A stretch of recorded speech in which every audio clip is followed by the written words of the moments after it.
You know that old saying, you haven't lived until you tried X or N, some luxury item or some product that just betters your life. In reality, silver has become not just that, but so much more. I'm going to tell you why in this video, why you cannot live without silver. Let's explore!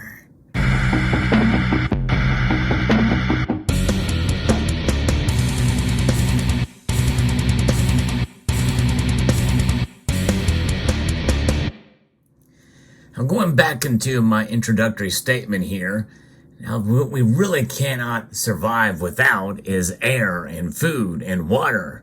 There's no question about that. In fact, if all of us were to unplug and go into the woods or into the wilderness and survive on our own, we might be able to get by without silver. But even the most basic needs of the poorest amongst us still use silver. Silver is a metal that has proven itself throughout history to provide an enhancement to life, even some of the most basic functions of life. Early on, it has been used in civilized life as money. Coins were used for transactions so that you can buy those goods and services, which, by the way, includes food and beverages. And in fact, many times now, you pay more for water than you do some other soft drinks out there. So nonetheless, silver has become an integral part of our lives. We cannot have the lifestyles that we have today without it. And I'm going to be referencing a piece here that talks a little bit about the demand for silver that we've been seeing as of late. And that demand is by a lot of necessities, or what are deemed as necessities these days. And there's only one metal that I think outpaces silver in terms of demand and use, and that we can't live without. I'll get to what that metal is first. But here, the World Silver Survey, it is something that's been published by the Silver Institute since 1990, and it provides market participants with supply and demand statistics for critical sectors of the silver market, along with price and trade data. Now, in 2022, the World Silver Survey reported a global silver deficit of 154 million ounces, which is the most significant since 2015.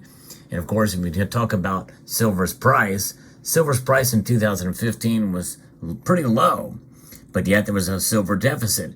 It wasn't until the next year that we saw silver's price go up in 2016, and that very well could happen in 2024. And I think that's part of the reason why this video is so important. The 2023 World Silver Survey reported a global silver deficit of 129 million ounces, which is the second largest since 2015.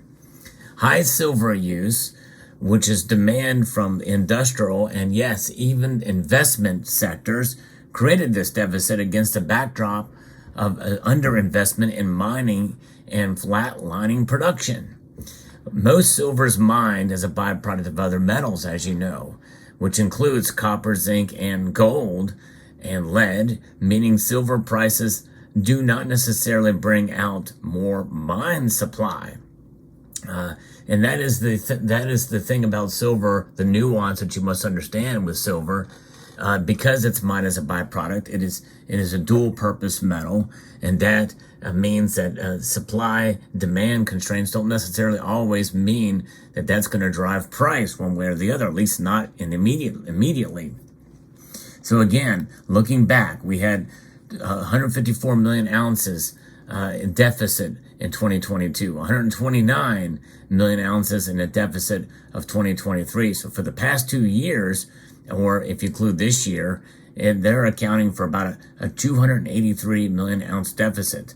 And the global silver market faces a structural deficit due to many factors. And that is something that is going to have an effect sooner or later in terms of price, I believe, for the metal. And silver, some people say, well, it's not really a precious metal, but really it is. It is much rarer than the base metals that are out there. It is the most common, the most abundant of the precious metals that are out there by a long shot. And the advantages to it being the versatility in its use is something that I think makes silver incredibly special. And this is why, in this day and age, we can't live without it. And at least to have the lifestyles that we have these days. And so this deficit that we're seeing has to do with several different factors here.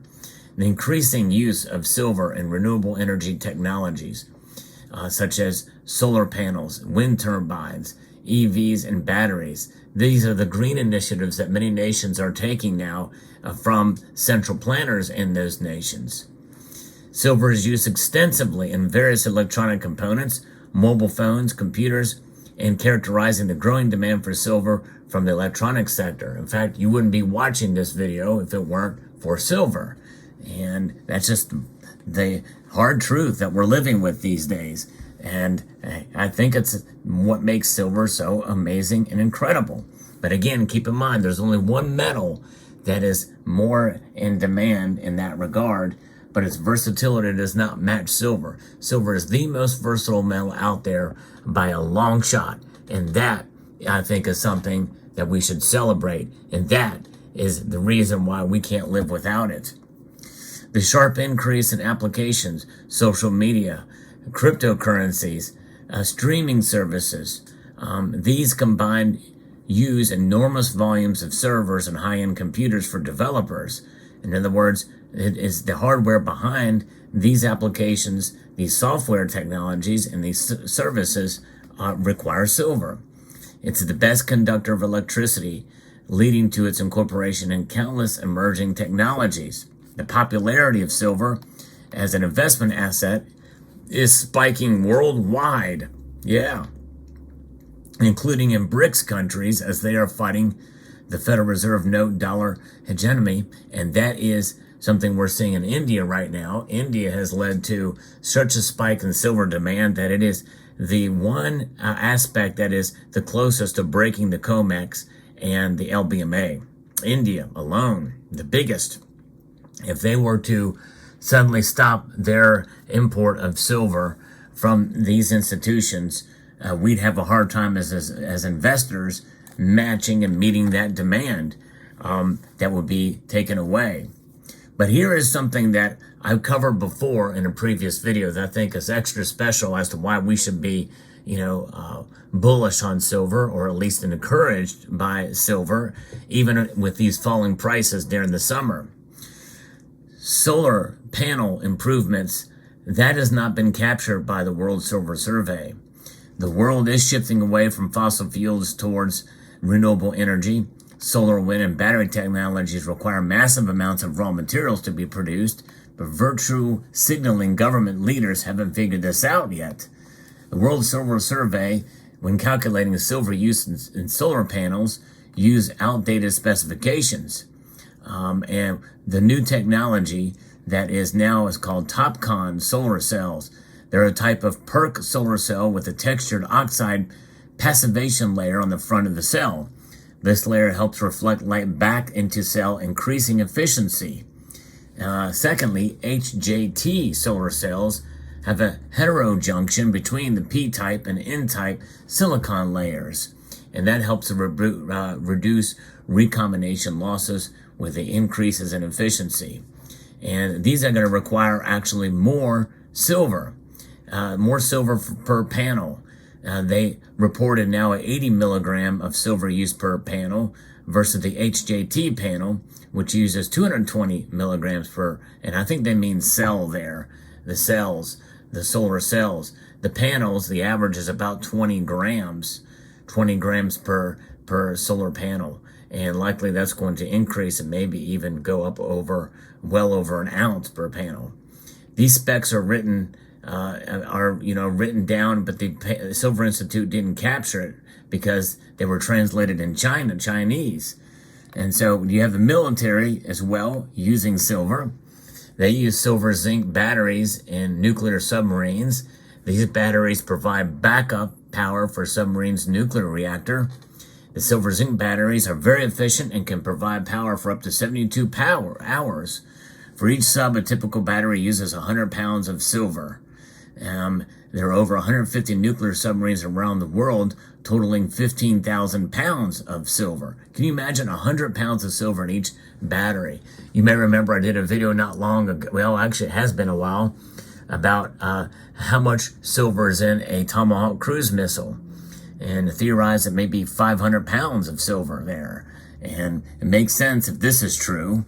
All the world's military use of silver is also not listed in the World Silver Survey. And we're seeing increased military demand these days in Ukraine, Russia, and likely they're using a lot of silver. So many different uses for silver out there, which means that we're more dependent on it now than ever before. And that is something to celebrate, but it's also something that a lot of people really don't realize out there. Can we breathe without silver? No. But in order to preserve the lifestyle that we have now, we're going to need silver for it. And silver has been a constant in our lives throughout history. Whether as a monetary metal and a store of value and wealth and beauty to enhance life, to and literally becoming something that people survive on, especially in the medical field, to enhance their life there or to preserve life there for medical equipment and technology. Silver is the wonder metal in that regard. There's only one metal that far outshines silver in that regard in terms of the quantity used, not the versatility of it, and that is copper. Copper indeed is the only other metal that provides that store of use out there, and that has been the case for many years. And copper, by the way, is still a monetary metal. It is used. Copper, it is definitely a wonder metal as well too. It doesn't have the versatility of uses, but certainly it is common. Its price has spiked up recently, and it is a metal that deserves recognition among as well if we're mentioning silver. And if we can't live without silver, then most assuredly we also cannot live without copper. Both these metals serve great purposes, but nonetheless, the life we live now, all of us, no matter what, is because of silver and copper's use in our lives. Let me know what your thoughts are on this video. Silver's price is down. It's been down for a while, but you know what? We can still appreciate the metal for what it is. So let me know what your thoughts are in the comment section below. I'd like to extend a multitude of gratitude to you all for taking the time to watch, and encourage you to please rate, share, comment, and subscribe.